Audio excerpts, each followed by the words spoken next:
ॐ भूर्भुवः स्वः तत्सवितुर्वरेण्यं भर्गो देवस्य धीमहि धियो यो नः प्रचोदयात्। ॐ शान्ति शान्ति शान्तिः. Namaste, my dear friends. This is second video on Vichara Sagar of Swami Nishchalananda. Vichara Sagar is the most important book on Advaita Vedanta.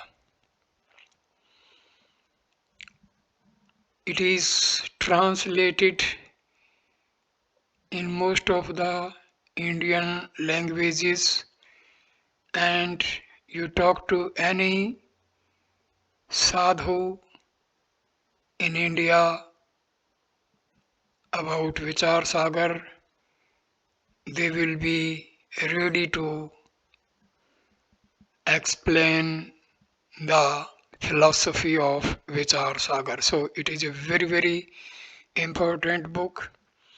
I have started making video on original book of Vichara Sagar and simplified version of Vichara Sagar both in Hindi, and now I have started making videos on Vichara Sagar in English.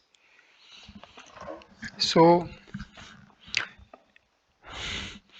on the ascertainment of reality and the happiness it yields. Introductory stanza. I am that pure and infinite self who is bliss eternal, manifested, all pervading, and the substratum of all that has name and form, whom the intellect cannot discern, but who discerns it, imperishable, without a beginning, Hari, Vishnu, Mahesh, Sun, Moon, Varun, Yam, Force, Dhanesh, Ganesh, an object of meditation for devout sages everywhere, who is all kindness and consciousness, his associate am I. Thus to consider him as an associate is illusion or false knowledge. Who knows not him confounds the objective world for something real in the same way as a snake is created in a cord, but who looks the world as poisonous as a snake is a real knower of self, and such self is to be recognized as actionless, pure, and beautiful. To him I offer my salutation.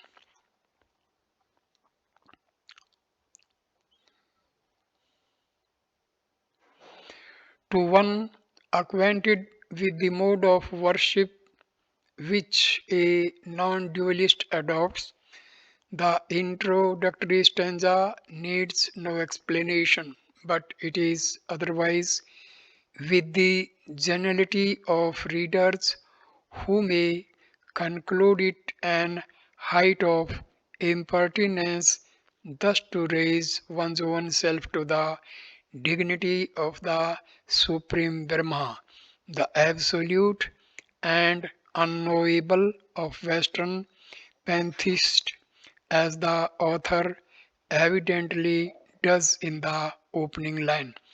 On this subject, the Panchadasi says self indicated by the signs of bliss, sentiency, etc., is the impartite supreme self. I am that self. In this way is he to be worshipped, but then Brahma is an impersonality, actionless without any attributes, yet to differentiate it by the indications of felicity, intelligence, etc., may appear puzzling and inconsistent, inasmuch as it virtually amounts to an admission of personality in impersonality. We find it distinctly laid down in all Vedantic works that this is neither inconsistent nor unauthoritative. In the Sariraka Sutras, chapter 3, book 2, verse 11 and 33, Vyas expounds Brahma in the concluding portion of his chapter in that way. As a pantheist, the author is at perfect liberty with right and consistency in his side to put his Brahma in Hari, Vishnu, Mahesh, in short, anywhere and everywhere. For Brahma is here a first principle and not a personal God. As such, it is everywhere present and at all times. Even the meanest tadpole that thrives in the smallest accumulation of water collected in a roadside ditch has its Prabrahma equally with the mightiest emperor that rules the mightiest nation on the surface of earth.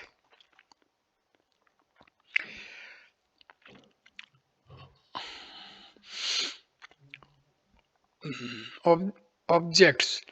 What is eternal bliss, self manifested, all pervading, and substrate of name and form, whom intellect cannot discern, but who discerns it? I am that pure self and infinite. This is its paraphrase.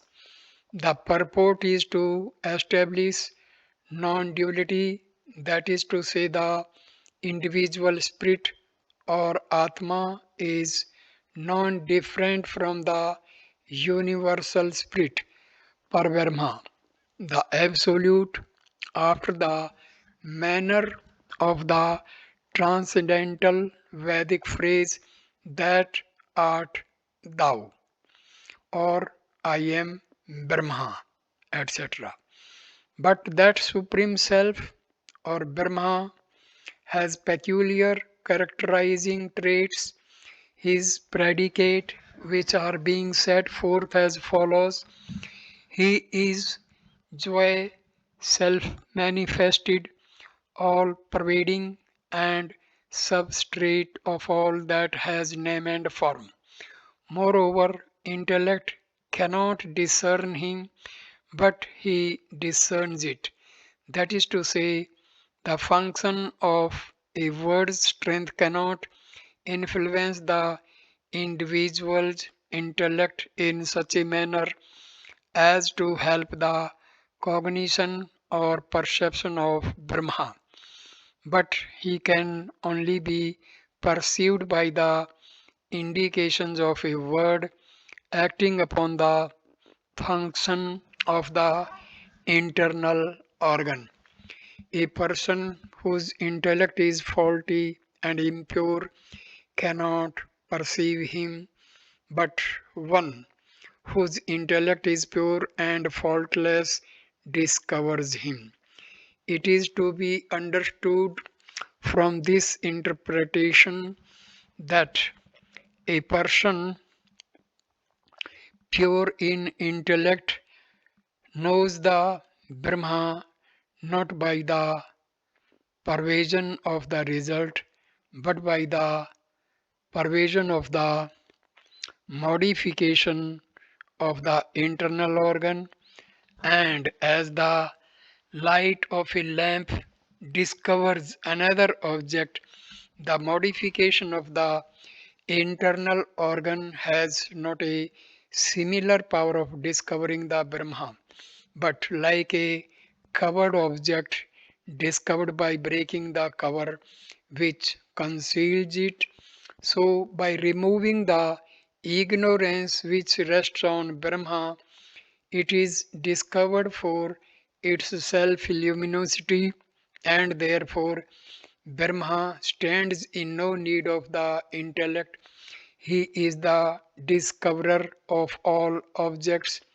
Consequently, he is said to be not a subject of discovery for the intellect, though he discerns it. In this manner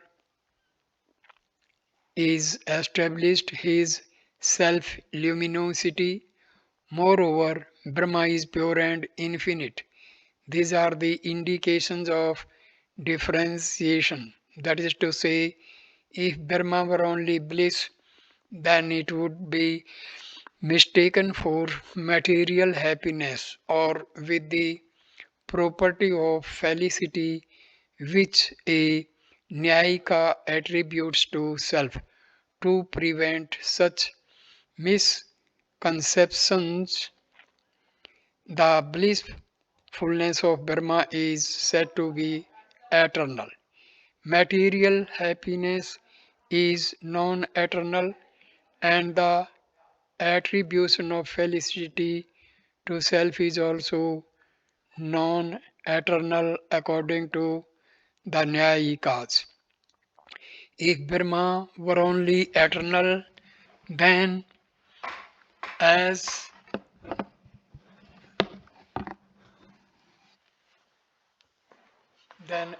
ether, time, and etc. are also regarded in Nyaya to be eternal, consequently, there will be a pervasion of mistake. That is to say, Brahma would in that case be mistaken with ether, time, and the rest. Hence, with the eternal Brahma, the indication of self luminosity is added because though ether is said to be eternal, yet its luminosity is not admitted in Nyaya. On the other hand, it is said to be insentient. Thus, then, coupling luminosity and blissfulness as indications of Brahma with its eternal nature, all sources of fallacy and misconception are removed. For the luminosity of the sun and the luminosity of intelligence, a property of self, can lay no claim of identity with Brahma as they are transient and non eternal, because the supporters of the transient theory of intelligence say all acts of consciousness follow like a continuous current of water in which a second conception succeeds a prior one, and so on. While Brahma is pervasion, the sun is luminous, but that luminosity is finite and not all pervading. A Nyayika does not admit the pervasion of self but looks upon him as finite. In the same way, the transient intelligence or consciousness is also regarded as finite and not all pervading. Therefore, Brahma has been described as self luminous and all pervading. If you say Brahma is only all pervading, then as ether, akash, or space, time, quarters, etc., are similarly regarded in Nyaya and as the different other schools, Prabhakar, Sankhya, and etc. Put a similar construction on the properties of self, prakriti, etc., there is a likelihood of Brahma being mistaken with all and every one of them. Hence, to do away with such a misconception, Brahma's pervasion is coupled with substrate. That is to say, it is not only pervasion but substrate of everything that exist, for name and form are indications of creation. Now, ether and the rest are pervasive, but they are not the substrate of name and form. Similarly, Inyayika and Prabhakar regard self, Atma, to be pervasive, but they do not admit him to be the substrate of name and form. Kapila looks upon his Prakriti in a similar light of pervasion, but not as the substrate of all things that have name and form. Thus, then, its difference is clearly established by the indications set forth in the above manner, and there is no chance for a mistake or misconception. Similarly, to regard Brahma as the substrate of name and form to open to misconception, inasmuch as the illusion of a snake in a cord produces both name and form, which are perfectly unreal. Hence, to prevent such a fallacy, it is said to be undiscernible by the intellect, but is the discoverer of that intellect, that is self luminous. Now, coupling it with this one predicate, self luminous, precludes all sources of mistake with other substances set up by the other sects from the indications of Brahma. Moreover, according to the Vedanta, in the illusory creation or superimposition of a snake in a cord, the substrate of the snake's name and form is said to be the intelligence associated with the rope and not the rope itself, and that only ordinary or gross perception of the snake is produced for the time being, to be removed after the discovery of mistake. Yet even here the instance does not clearly apply, because for the presence of that one predicate already indicated with the other indications of Brahma, undiscernible by the intellect.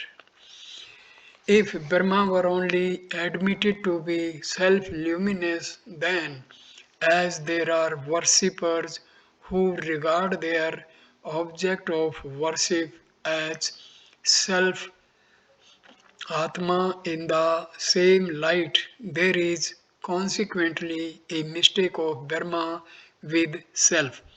To prevent it, Brahma is said to be pure.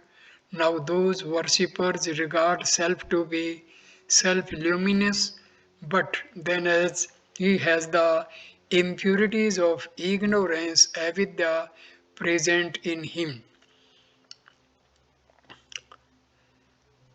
Thus, then, by connecting the self luminosity of Brahma with purity, the apparent contradiction is cleared.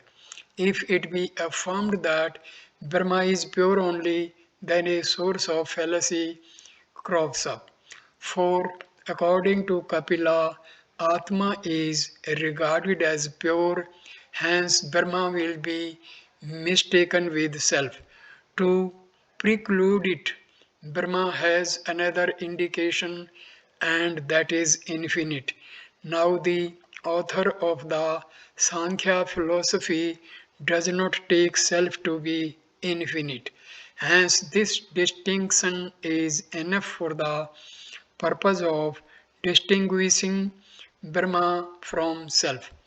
Time, place are all considered as indestructible in the Sankhya system, but all material substances dependent on them are prone to destruction, hence, they are not infinite. But Brahma is infinite to the best sense of the term.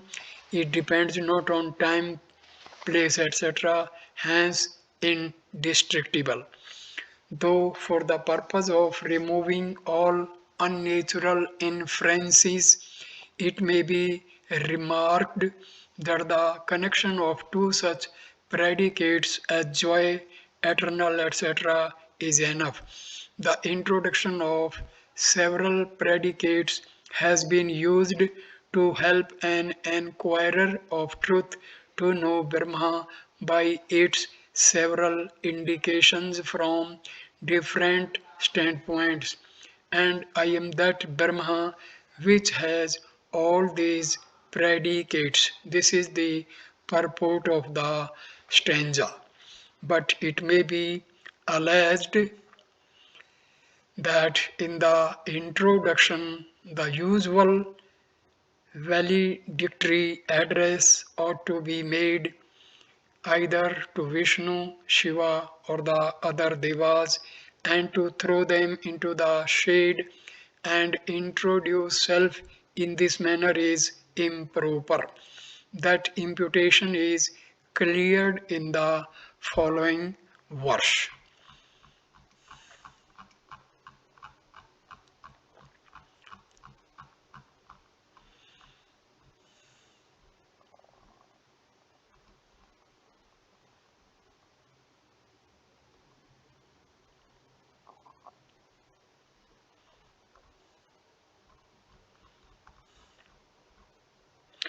To a non dualist who regards Brahma and self to be non different, what is more proper than that mistake, as it is called here, to be confirmed? It is the dictum of the Vedanta Upanishads and forms the subject of the present treatise. But the doctrine of non duality is in the opposite direction. Self is mistaken with Brahma and taken for such, so that no separate cognition of the self remains. This is meant. Nothing was further from the author's mind than to introduce a contradiction in the opening passage of his work. He has taken pains to establish non duality, and yet to introduce duality is absurd. Next stanza. From Vishnu Mahesh, it is an infinite succession to law nature. Sun, Moon, Varuna, Yama, Shakti, Dhanesh, and Ganesh. Like a never ending sea with its continuous train of waves, Vishnu, Mahesh, and the rest are all a continued succession of devas indicated by the waves of the sea and infinite too, and they are each and all of them equally identical with myself. Thus, then in praising self, they have all been duly praised, and the impropriety of praising self is removed. But it may be said that Vishnu and Shiva can properly be looked upon as Ishvara's waves and not of yours or yourself. Hence, it is necessary that the work must open with a praise of Ishvara, as by watering the roots of a tree, its trunk and leaves are all satiated. So, by praising Ishvara alone, all devas are praised, and by praising your individual self, no praising of the devas can follow. But there is no such apprehension as will appear in the sequel immediately next stanza. That kind God who is omniscient, an object of contemplation for the wise, whom to connect with an associate is false knowledge. That kind Isvara is contemplated by all devout sages, and his associate of Maya is as unreal as a snake in a cord or a city created in a dream, so that by seeking to praise him, if self be duly praised, it applies to him, for to contrive his difference is only imaginary. But that Isvara resembles the pure Brahma, and as you cannot claim an identity with it, consequently, it is proper that the impersonal Brahma without attributes be duly mentioned in the introductory stanza, and by speaking well of it, all will be equally praised. That cannot follow from the praising yourself, but it is otherwise. Next stanza. Without its knowledge, the world appears real, but like the knowledge of a rope removing the snake, its knowledge reduces the world to nothing and self is identical with it. As ignorance of a rope produces a snake on it, which is removed when all the parts of that rope are fully known, so a full knowledge of Brahma reduces the objective world into its normal condition of unreality, and there is no more any hankering left either for the world or its goods, and a man is, so to speak, on the road to emancipation, and I am that pure Brahma. And there is no difference whatever between them when regarded in the light of a part and whole, modified and modifier, or worshipper and worshipped. And in the absence of that difference, there is likewise a want of the other subservient conditions or relations which of cause and luminosity, container and contained. Consequently, myself is proved to be without them, so that by praising self, Brahma is duly praised. Now, there is yet another difficulty. You belong to the sect of Dhadu Panthis, who are worshippers of Ramachandra, and as such, it is very proper that you should invoke a blessing from your guardian deity by duly propitiating him with the necessary praise or valediction. For a satisfactory solution of this point, the concluding lines of the verse say, one must want a good perception and have good deeds to worship Ram without motive. I am that Ram, and him I offer my reverence. That Ram who is only to be worshipped by good deeds performed without a motive of reward, either here or hereafter, when only can a person have his perception cleared in a manner as to perceive him is non-different from myself. Hence, in the absence of an object of worship or of devotion, to whom am I to offer my reverence? That is why I pay my respects to no one. Or it means a person who, for a clear perception of the Supreme Brahma, has served Ram with good actions without any aim of being benefited, and whose self is non different from Parbrahma, has no other object for his reverence, as all are included in his self, who is the abiding intelligence, and in the absence of such another object different from self, no proper worship can be tended to it.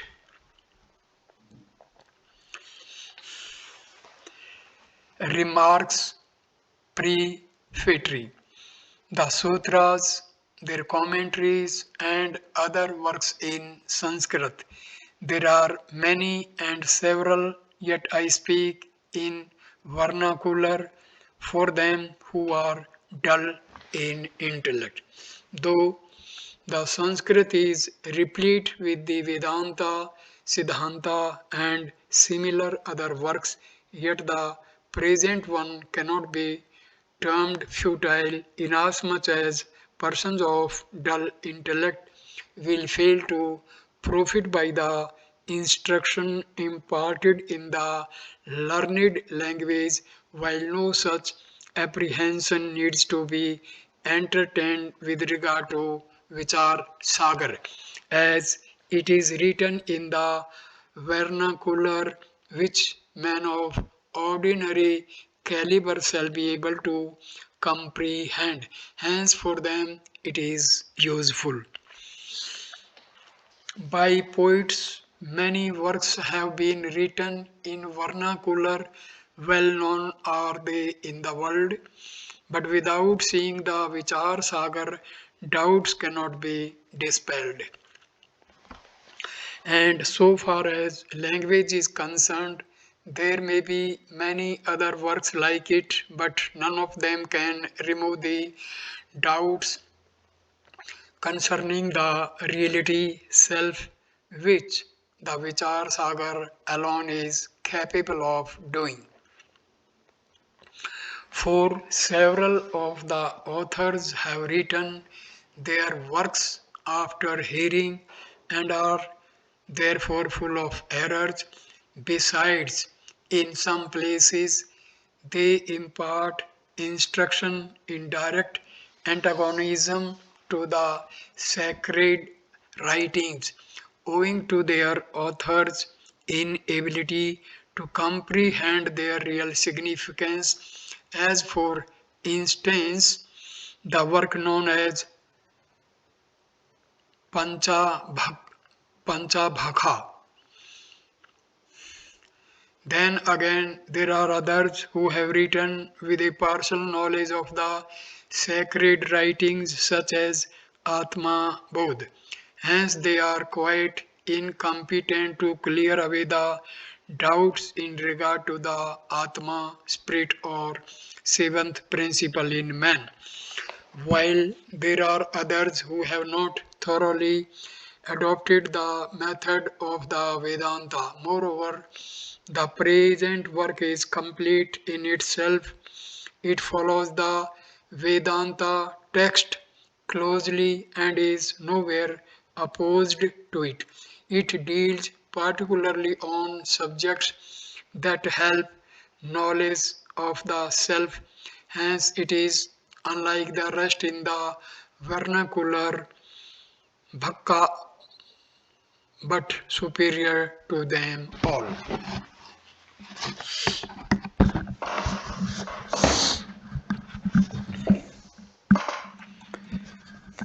Section 1. Thus, having the Vedanta doctrine for its subject, the present work is moved by similar considerations. Without them, a seeker of knowledge will have no inclination for the work, hence, I proceed to consider them. These are 1. The qualified person or fit vessel, adhikari. 2. The relation, sambandha. 3rd. The subject, vishaya. 4th. The necessity to dispel ignorance concerning the non-duality to be demonstrated and to acquire the blissfulness of Brahma Prayojana. There are three defects in all subjects of the internal organ Antahakarna, namely Mal, Vikshepa, and Avarna. Abstaining the mind from works done with the desire of reward will cleanse it of all impurities. Mal. Devotional exercises Upasana will remove misapprehension, vikshepa, and knowledge, concealment, or want of apprehension, avarna. One free from impurity and misapprehension, but only ignorant, who is possessed of all the means, is called a person qualified in intellect. 1.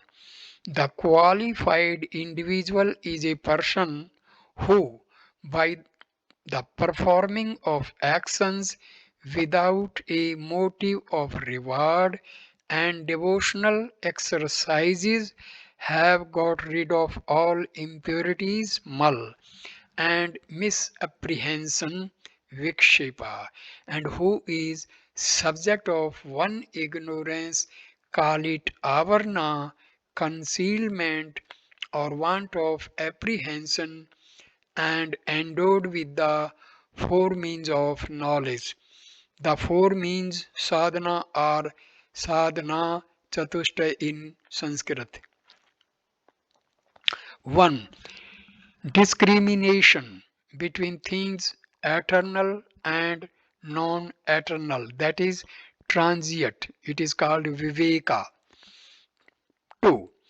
Indifference to the enjoyment of reward in this life or the next, vairagya. 3. Possession of quiescence, self-restraint, faith, concentration, abstinence, and endurance, sat sampati. And 4. Desire for emancipation, mumukshutva. 1. Discrimination between eternal and non-eternal is to know self to be eternal, imperishable, and actionless, and is the only substance of his kind, while the objective world is non eternal and perishable, that is to say, antagonistic in nature to self. It is the basis of the other means for indifference, and the rest are produced from it. Without it, they are absent. Hence, it is the source or cause of the other means from indifference to emancipation. A sage acquainted with the drift of the Vedas calls him indifferent who bent on the attainment of a Brahma discards all other things for they prevent his wish being realized too. Indifference to the enjoyment of reward in this life or the next. This consists in an utter disregard for enjoyments either in this life or the next. For as shown in the Vedas, they are the products of actions and actions are non eternal. Hence, such enjoyments, be it nectar or the blissful abode of heaven, must necessarily be of short duration, and with their cessation or destruction, the individual will be hurled to rebirths. All wise men therefore discard them. 3. quiescence, self-restraint, and the four other substances are A. Quiescence Sama, B. Self-restraint Dama, C. Faith Shraddha, D. Concentration of thought Samadhana, E. Abstinence Uprati, F. Endurance Titiksha. They are now being defined. A. Quiescence or passivity. Sama is to keep the mind aloof from subjects which stand in the way of attaining knowledge of self. One possessed of it is called tranquil. B.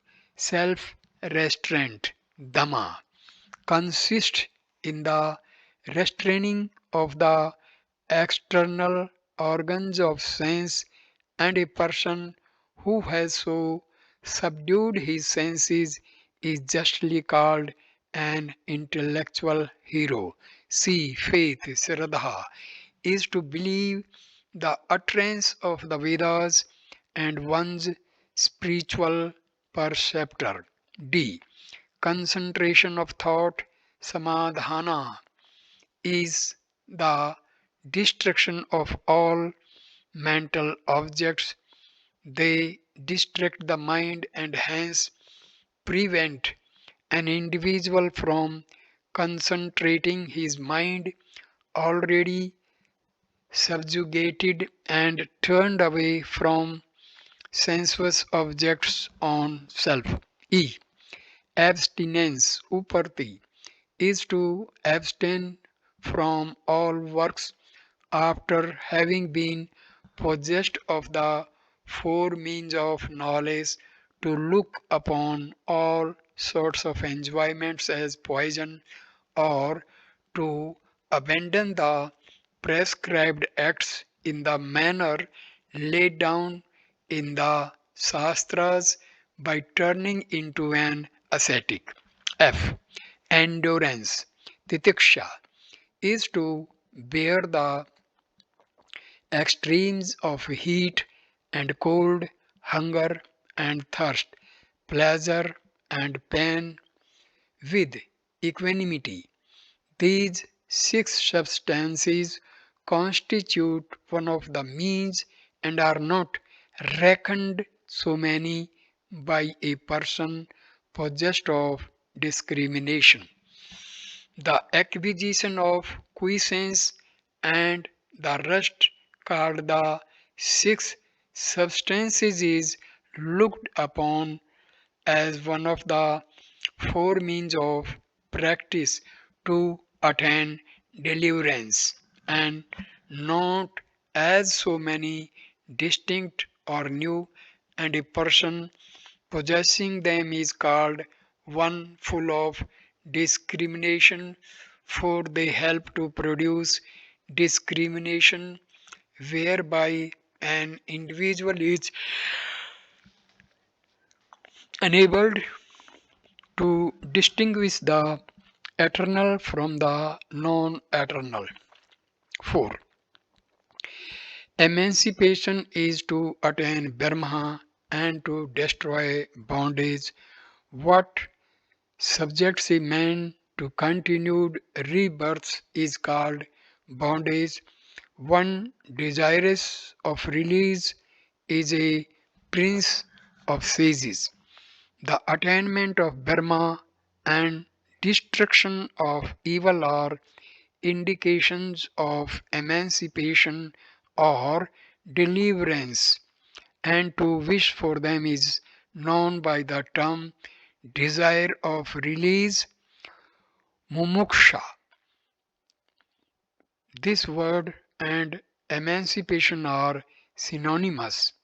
These are the four means of practice for acquiring self knowledge, with the three: A. Hearing Sarvana, B. Consideration Manana, C. Profound contemplation Nididhyasana, and the ascertaining of the real significance of that tat and thou tvam in the transcendental phrase that are that art thou tatu tatum tattvamasi. They are altogether eight in number. That is to say, discrimination and the three others together with hearing, consideration, profound contemplation, and the ascertainment of the real indication of that and thou non-duality constitute the eight means for acquiring knowledge of self. These eight are the internal, while sacrifice and other offerings are the external means. One engaged in the practice of the internal parts company with the external. The eight means already mentioned, commencing with discrimination and ending in the ascertainment of the real significance of that and thou are called internal, while sacrifice and other similar works yaga are the external means of acquiring knowledge of self. Of these, the last are to be avoided, and the former alone to be practiced by a seeker of truth. They are called internal because from hearing or knowing them, apparent or visible results pratyaksha are produced. Discrimination and the other three are subservient to that hearing, inasmuch as a dull person without them cannot ascertain the drift of the sacred writings from hearing them, and in the same way, hearing, consideration, and profound contemplation are subservient to knowledge of self, for one cannot have any knowledge without them. In like manner, without the ascertainment of the real indication of the words that and thou, the knowledge of non duality, the individual and universal spirits are one, cannot arise. Thus is determined the subserviency of the four means discrimination, indifference, etc., to hearing, and the subserviency of hearing, consideration, and contemplation to knowledge. Hence, they are called the eight internal means. The external means do not yield visible results but clear the mind of all ill wishes by hearing or prac- practicing them. For instance, the sacrificial offerings and similar other works. As a rule, they are the ordinary practices of our daily concern in life and hence worldly, and it is quite possible that a person engaged in their performance with a motive of reward becomes pure in mind, but then they hurl him to consecutive rebirths hereafter, to which they stand as cause. For consummation of works is life, and therefore what he has sown in this he must reap in the next, and so on till final deliverance. But for one who is without any desire of reaping any benefits from them, or who assigns all actions to the Lord Isvara and acts as guided by him, the above sacrifices and other works are merely conductive of making his mind pure and faultless, hence their cause. Thus, by his purity of mind, he derives knowledge of self, and hence they are its source, and therefore they are called the external or distant, while the internal are the proximate. Practice of the external means sacrifice and the rest, or abandoning a wife, children, and property, are for the acquisition of self knowledge. They constitute a qualified person. But for such a qualified person, it is very unlikely that he shall be engaged in sacrifice and the above works, hence they are distant. Discrimination and the rest behoving of a qualified individual are therefore near or proximate. But then there is this difference that discrimination are beneficial to hearing as hearing is beneficial to knowledge. In such a consideration of discrimination, hearing and the rest are comparatively speaking internal, while with regard to the latter, the former are external. Though discrimination and the rest have been described as the internal means for the acquisition of self knowledge and not the external means in all works, yet they yield visible results in connection with hearing, which are therefore as acceptable to a seeker of truth as hearing and the rest. But that does not hold true with reference to sacrifice and similar works, which are therefore unacceptable to him. Hence, they are called internal.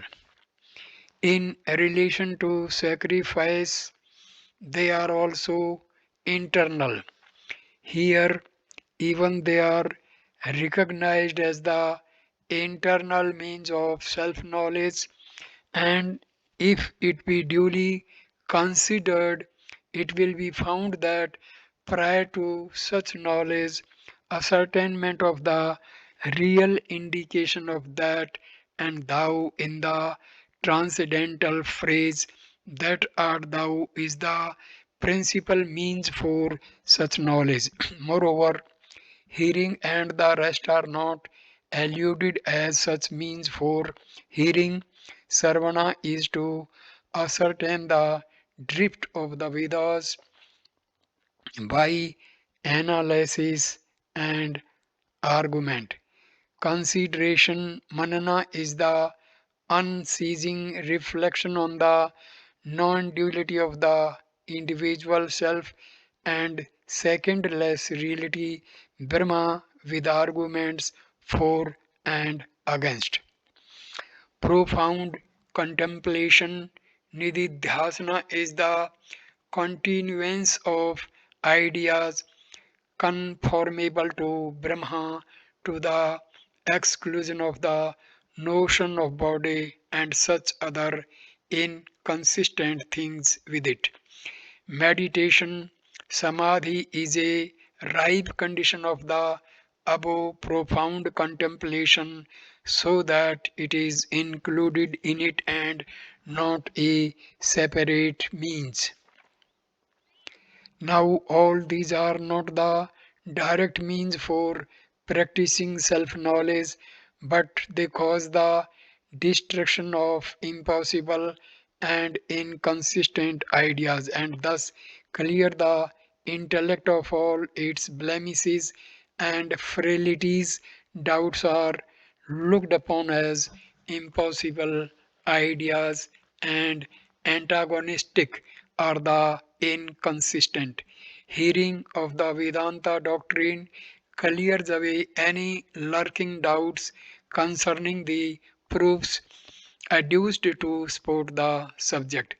Consideration removes such doubts in regard to what is to be proved.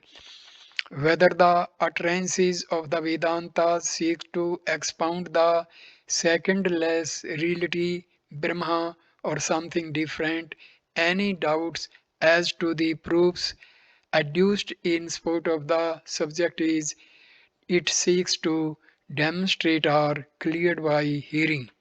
Moreover, consideration removes all doubts as to whether non-duality or duality is true, and of them non-duality is the subject that is to be explained.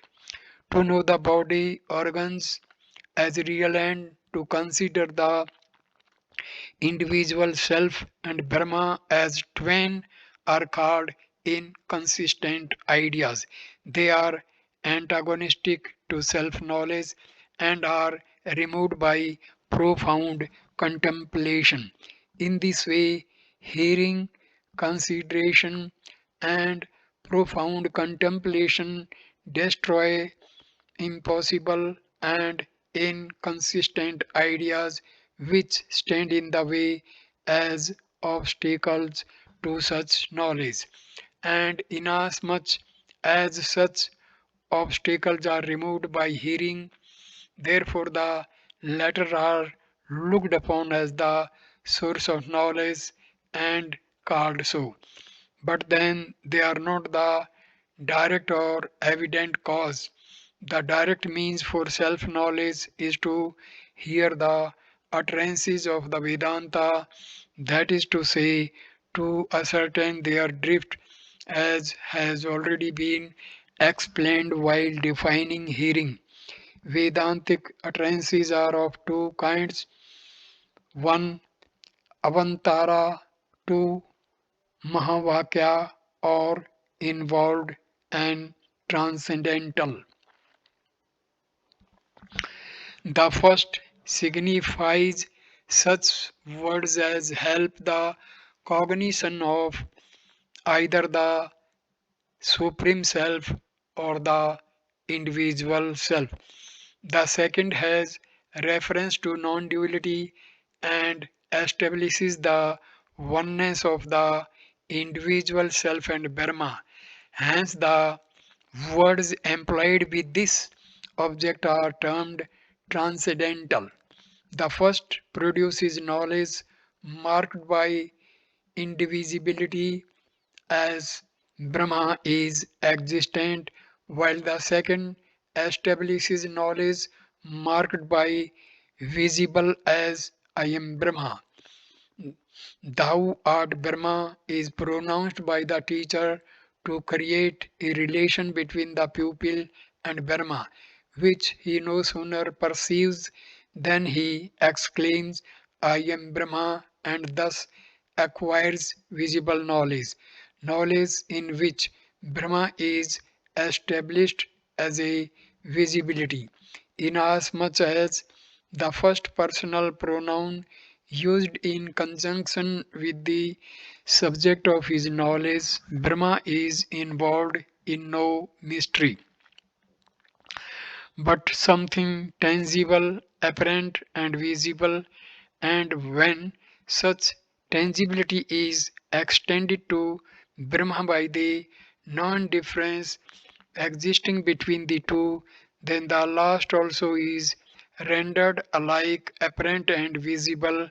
For this conditional relationship between the pupil who hears the words and the percepts conveyed by them through the means of hearing, the words relating to that hearing are determined as the cause of knowledge, with this difference that the included or involved words relating to that hearing are called the source of invisible knowledge, while the transcendental under similar conditions are the source of visible knowledge.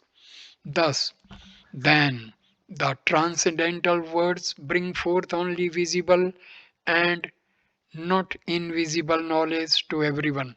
But it has been alleged by the professor of another province, dissenter, that by means of hearing, consideration, and profound contemplation in connection with the words is only produced the visible knowledge, and by words only, without hearing and the rest, the invisible and not the visible knowledge.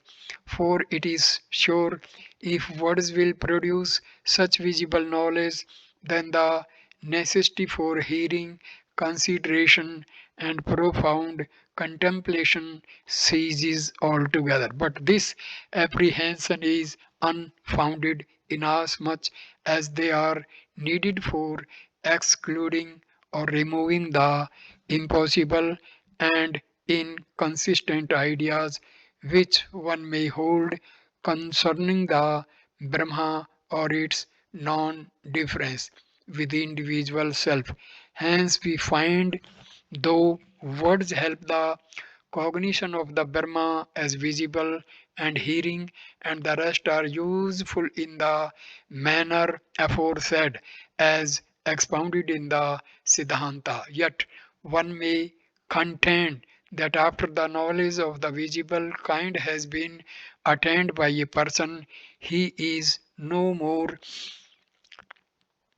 apt to blend it up with impossible or inconsistent ideas, so that to an advocate of words as the only means helping the visible knowledge, the ascertainment of the real signification of the transcendental phrase that art thou is alone sufficient not only to produce such knowledge but also to exclude all impossible and inconsistent ideas, and consequently hearing and the rest are futile and unnecessary.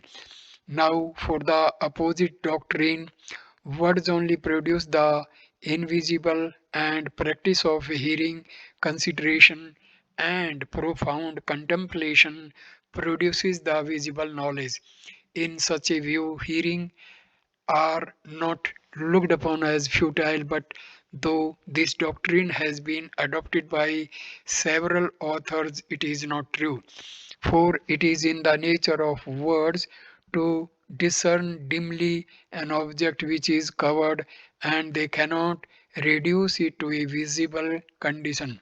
As for instance, the knowledge derivable from derivable derivable from the sacred writings about heaven and its devas, Indra and the rest.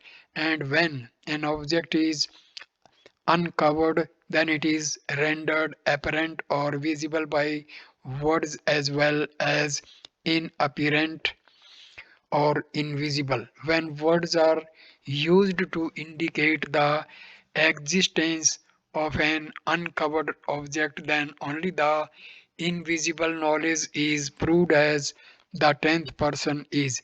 Here, the neuter verb implies existence, which refers to the tenth that is near.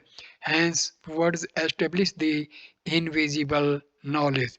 But when words bring in the conception of a near object and reduce it into the condition of this is, then only visible knowledge is said to be established by them and not the invisible.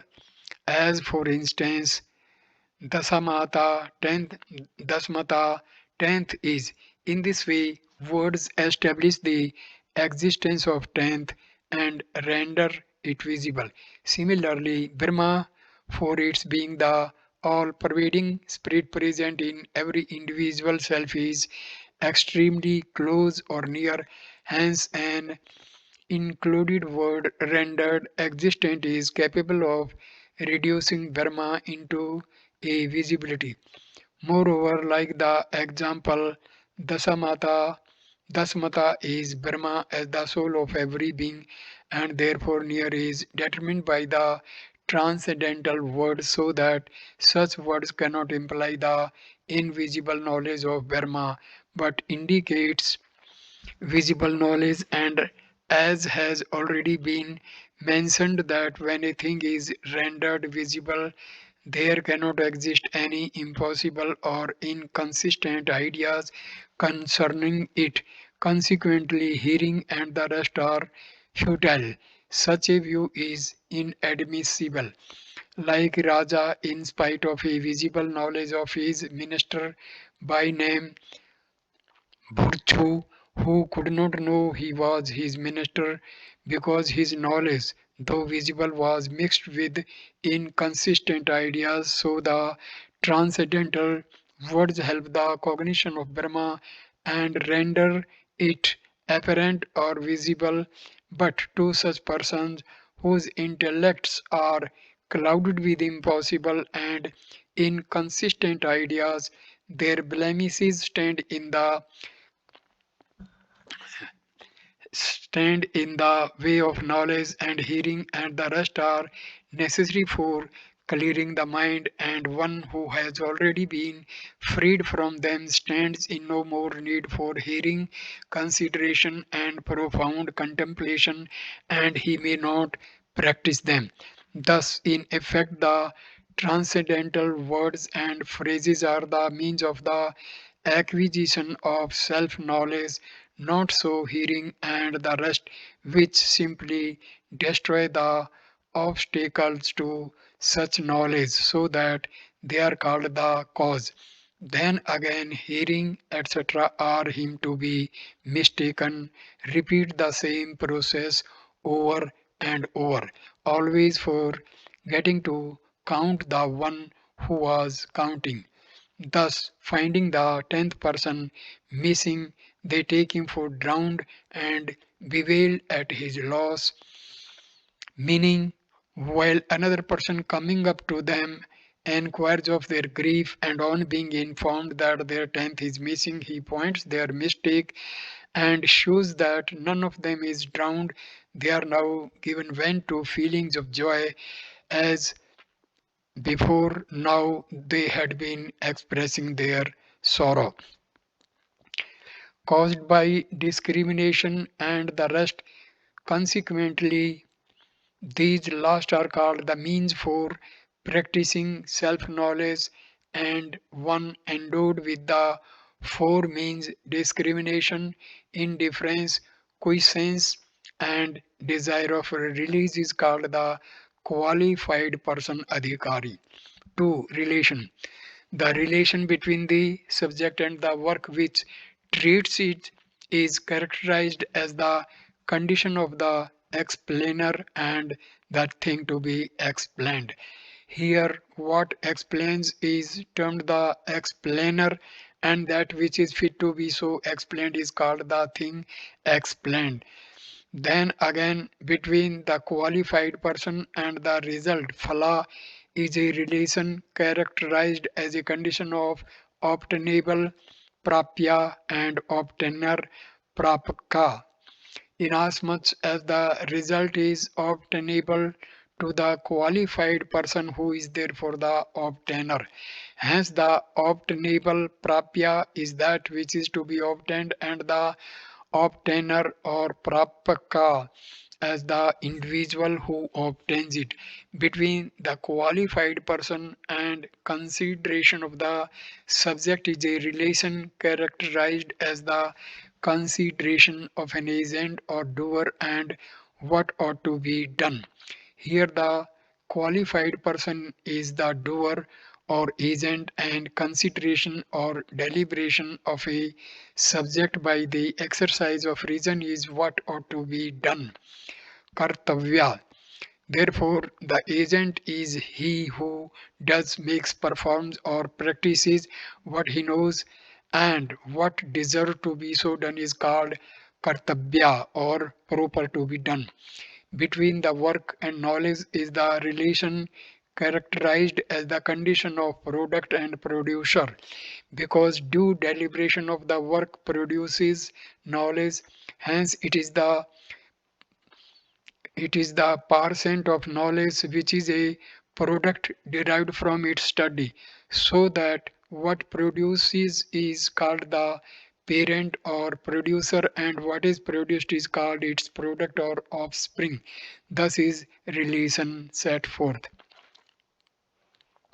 3. The subject is the identity or oneness of the individual self with the universal spirit, Brahma, which is to be demonstrated in this work and which is the purport of all Vedic utterances, and one contending against such non-duality or who thinks them as twain is unwise and a disputation antagonist of the Vedas. Fourth, the necessity is the acquirement of felicity, which is the essence of Brahma, and to be one with it, and the removal of ignorance, the source of the world, as injurious to and destructive of it. For ignorance is the progenitor of this vast expanse and an efficient cause of birth and death and its attendant miseries. Hence, it is called injurious and harmful.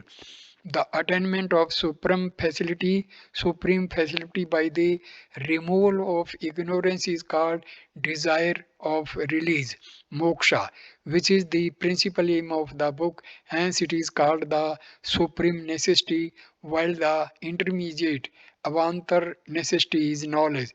Now, the subject of desire, or in other words, what an individual desires to have is called supreme necessity or the chief purport of human life. And as such, desire is for the removal of misery and the acquirement of happiness. It is applicable to all individual, but it is the same as desire for release. Hence, such desire for release is the supreme necessity or the principal aim of human life. It cannot be construed as knowledge, for knowledge is the means of procuring cessation of misery and happiness and not their actual destruction or acqu- acquirement. Hence, it is an intervening necessity. Now, an intervening necessity is such as helps the attainment of the supreme necessity or the principal aim of such a nature is knowledge. For the knowledge derived from a study of the work will procure emancipation, which is the supreme necessity. Hence, knowledge is determined as an intervening necessity. But doubts may accrue as to the validity of what has just been said in the following wise the individuated self is like supreme happiness itself, to say the Vedas. Then for him to procure what he has already got is absurd and inconsistent, for that can refer to a thing which one has not in his possession and not to what he has. To introduce the least trace of such a doubt is injurious to belief. Determine it well by repairing to a kind preceptor for instruction, and it will be found that the apparent contradiction in the obtaining of that which has already been obtained resembles the mistake concerning a bangle said to be lost but which is all along present in the wrist. The oppositionist might say that the destruction of fruitless things and acquirement of supreme facility is said to be the necessity for the work, but such is impracticable because in the Vedas jiva has been linked to supreme bliss, which you also admit. Moreover, acquirement can have reference to a thing which one has not. To apply it otherwise is to create a contradiction, for to obtain what has been always in possession is wholly impossible. Hence, the acquirement of supreme bliss by self, which is always such blissfulness himself, is in every respect contradictory. If anyone be so disposed to question, then that need not create any disbelief in the necessity of the work, but on the other hand, he should repair to a kind preceptor for instruction on self knowledge, so that his doubts may be dispersed by illustrating examples. These examples are as one having a bangle in his wrist may, through mistake caused by forgetfulness or absence of mind, consider it to be lost. He then exclaims, I have lost my bangle, but on discovering his mistake at the instance of another who points to his bangle already there, he is apt to say, I have got it. Here the bangle never left the possession of the owner, yet he took it to be lost from mistake, so that when it was pointed out, he says, I have got it. In other words, practicability of obtaining what is already in possession is thus established. Similarly, by the force of ignorance, a like mistake has to the supreme facility of felicity of self is brought about, and he is inclined to the belief self is unlike such bliss, but Brahma is, and that a separation has taken place between him and Brahma, which by devotional exercises he gains over. A large body of persons are laboring under this mistake. If the greatest of the Pandits will admit the individuated self and Brahma as twain and not one, he is no better than a dunce. If such a dull person, fortunately for good actions, come to hear the percept of a professor on the Vedantic doctrine and acquire it, that is to say, become master of it by ascertaining its real signification, then he exclaims, I possess the supreme felicity through the kindness of the perceptor and the work itself. Now, such an expression amounts to this, that thou self is supreme blissfulness always, and as such it did exist prior to my being initiated into the meaning teaching of the sacred scriptures, yet as I could not make it out, that does not necessarily established there was a want of it. But on the contrary, from the percepts of his professor, he has learnt it all and knows through intelligence such felicity to be his. Therefore, he says he has now acquired the supreme felicity. Thus is established the necessity of the work for procuring happiness to one who was already its possessor, though from ignorance he could not appreciate till stirred by the kind instruction of a professor, and it need not imply any inconsistency. Similar, Similarly, the destruction of unreal unearth is practicable as in the following illustration. As a fact, no snake exists in a cord at all, yet illusion creates it, which is removed no sooner the person comes to know that it is a bit of rope. In the same way, self is quite a separate entity from the world, which is unreal like the snake, yet from ignorance we confound him with it, sometimes with the gross physical, at other times with the subtle body. Soon sensuous organs, vital airs, intellect and nothing. But by the advent of knowledge we discover our mistake, and as this works seeks to impart the necessary instruction for attaining self-knowledge, consequently its necessity to stop what has already ceased to exist and to procure that which one is already master of is fully established, and that does not imply any contradiction. Now, cessation of the world with its cause, ignorance, and the acquirement of supreme blissfulness is the purport of the work. But from what has already been said, this is clearly impossible, for cessation means destruction, and the two words are convertible terms so that they reduce a thing to a condition of non-existence. Hence the existence and non-existence of desire for release are both expounded by them. If we say that it causes the cessation of a useless thing, then such cessation reduces it into a condition of non-existence. So the acquirement of felicity refers to a condition of existence. Hence both of them cannot be present at one and the same time in the same object. For want and non-want, or existence and non-existence are antagonistic of each other, hence they cannot be present at one and the same time in the same substance. Thus, then one may say the necessity for the work is not clearly established. To such a contention, the reply is between cessation of the world and its occupation, the difference is nil, just as the cessation of the snake in the cord is its knowledge.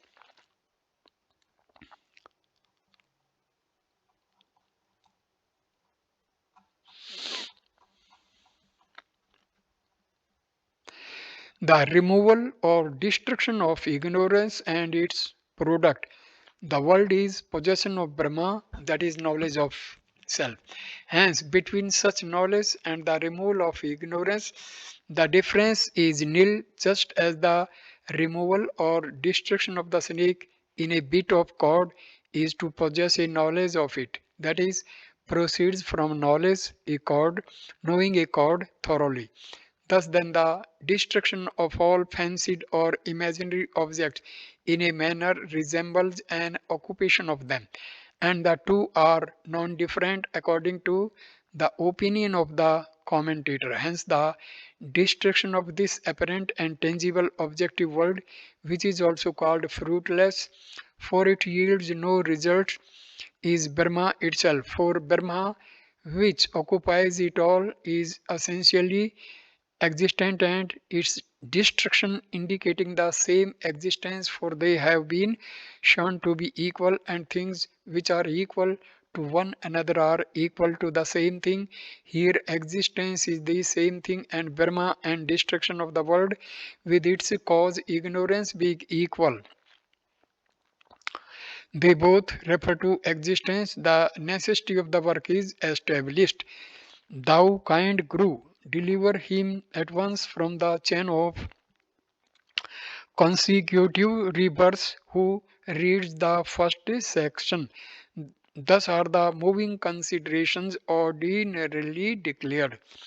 So I conclude this video at this stage. Next video will start with section 2. Thank you. Namaskar.